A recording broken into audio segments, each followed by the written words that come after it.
beaucoup d'accusations de mauvaise gouvernance portées contre votre régime. Dernière accusation en date, l'affaire des 94 milliards soulevés par l'opposant Ousmane Sonko du PASTEF, qui a accusé nommément le directeur des domaines d'avoir détourné cet argent. Vous répondez quoi aujourd'hui? Alors, vous savez, il est tellement facile d'accuser sans fondement, sans preuve, et j'espère que vous avez entendu la réponse très très claire et du directeur des domaines et du ministre des Finances. Bien. Mamour Diallo a dit chez nos confrères de l'Obs qu'il n'y a pas eu de détournement, que 3,445 milliards ont été décaissés. Il a été confirmé par le ministre du Budget, Birima Mangara. Devant l'Assemblée nationale, le ministre des Finances, Amadou Ba, a déclaré que la procédure est tout à fait légale et régulière.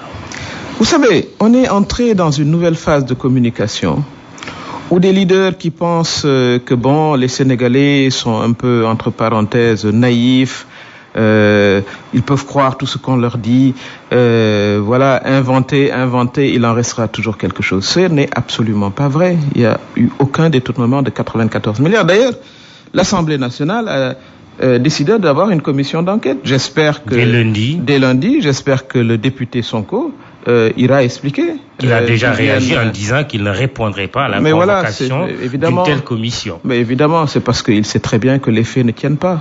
Oui, mais j'ai déposé une plainte. Si on devrait m'entendre, le procureur n'a qu'à me convoquer. Mais vous avez bien entendu la réponse de M. Mamour Diallo. Il lui a bien dit qu'il ne perdait rien pour attendre, qu'il ne lui fera pas le plaisir de le victimiser avant l'élection et qu'au lendemain de l'élection, qu'il ne se presse pas, il ira répondre au procureur.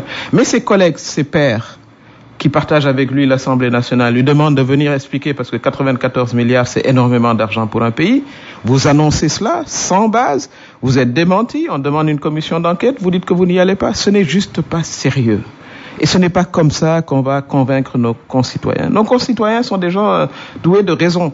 Ils ont vu passer toute forme de politiciens. Ils ont entendu toute forme de discours. Mais vous avez été ministre de la Justice. Qu'est-ce qui empêcherait le procureur de la République de s'autosaisir sur cette affaire? Mais parce que d'abord... Ou de réagir suite à une plainte déposée par un citoyen? Vous savez comment ça marche, Monsieur Khan. Le procureur de la République, il défend vos intérêts, vous, moi et les autres citoyens. C'est pour ça qu'on dit que c'est le ministère public. S'il considère qu'il y a eu atteinte aux intérêts de l'État, il s'autosaisit. Là, il y a eu 3 milliards sur un titre foncier qui compte plus d'1 million de mètres carrés. 3 milliards. 1 million de mètres carrés, faites le décompte. Si vous multipliez par 30 000.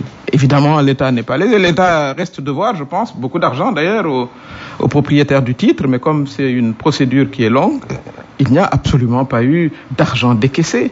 Mais ça, il ira s'expliquer lorsque le directeur Mamour Diallo, qui considère qu'il a été atteint dans sa dignité, portera plainte, ça deviendra une affaire privée. Mais pour ce qui concerne l'État, il n'y a absolument pas eu atteinte aux intérêts de l'État. Absolument pas. Alors, donc, il faut quand même... le procureur ne s'autosaisira pas. Mais non, si le procureur s'autosaisissait à chaque fois qu'il lisait Internet, etc., il s'en sortirait pas. C'est lorsque les intérêts collectifs de l'État... Non, là, c'est une plainte qui est déposée. C'est ce que dit M. Sonko. Oui, moi je n'ai pas encore... Et il a même publié la lettre qu'il a adressée au procureur, oui, mais vous savez, à l'OFNAC et à l'IGE. Oui. Monsieur Khan, vous devez également aider à construire cette démocratie, vous les médias. Que ce monsieur qui a déclaré Urbi et Orbi, il a déclaré qu'il connaissait le numéro de compte, que c'était 46 milliards ont été ensuite, virés non, c'était d'abord 49, ensuite c'est 46 qui ont été virés dans une banque. Mais c'est un film. Maintenant qu'il ait expliqué à ses collègues parlementaires ce qu'il disait, et qu'il sorte le numéro de compte, qu'il vienne avec le numéro de compte et le nom de la banque, etc. Mais la réponse, comme vous l'avez vu, c'est se débiner. Ça, ce n'est pas par les fake news qu'on va renforcer notre démocratie. Et il ne faut pas croire que les Sénégalais ne sont pas intelligents. Ce n'est pas comme ça. Je pense qu'il faut qu'on gagne tous en crédibilité, etc. Et que ce n'est pas en attaquant notre État comme ça, sur des bases qui n'ont absolument rien de véridique, qu'on va mieux se faire apprécier et se faire connaître. Non, je ne le crois absolument pas. Et je regrette ce type de comportement en politique. Et je lui conseille d'aller répondre à ses pairs, puisqu'il a un numéro de compte et il a un montant. Donc ça veut dire que tout cela n'était que du vent. Et on ne construit rien de solide avec du vent. Ça, c'est ma profonde C'est mon intime conviction.